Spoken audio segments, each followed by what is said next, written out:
అధ్యక్ష ప్రెస్ మీట్లు ఎందుకు అధ్యక్ష? రమ్మనండి హౌస్ కి, ఎందుకు రాలేదైనా? నేను ఛాలెంజ్ చేశాను అధ్యక్ష, ఇది 4వ ఛాలెంజ్, 4వసారి ఛాలెంజ్ చేస్తాను. టైం డేట్ మీరు ఫిక్స్ చేయండి, డిబేట్ కి నేను ready. I'm ready in the house, out side the house, I'm ready.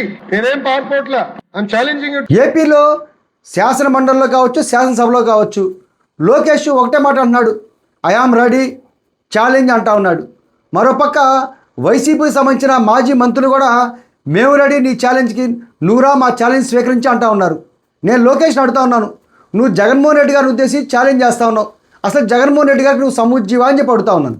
నీకు సమూజ్జీలు మా మంత్రులు, నువ్వు మంత్రిగా ఉన్నావు, మా వాళ్ళు మంత్రిగా చేశారు కాబట్టి నీ ఛాలెంజ్ని మా వాళ్ళు స్వీకరించి ఛాలెంజ్కి రమ్మంటా ఉన్నారు.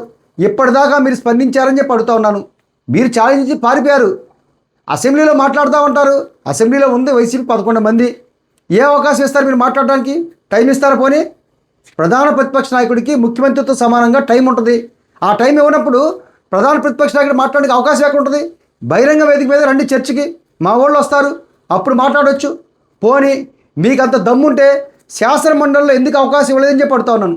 శాసన మండలిలో మా వాళ్ళు ఉన్నారు కదా, వాళ్ళకి ఎందుకు అవకాశం ఇవ్వలేదు అంటే ప్రభుత్వం పారిపోయింది డిఎస్సీ మీద, చర్చ మీద. అందుకని చెప్పేసి పనికి మాన ఉత్తరకు మాన ప్రగల్భాలు పలుకుతూ వాళ్ళ ఛాలెంజ్ చెప్పేసి షో పుట్టకు తెరదీశారు.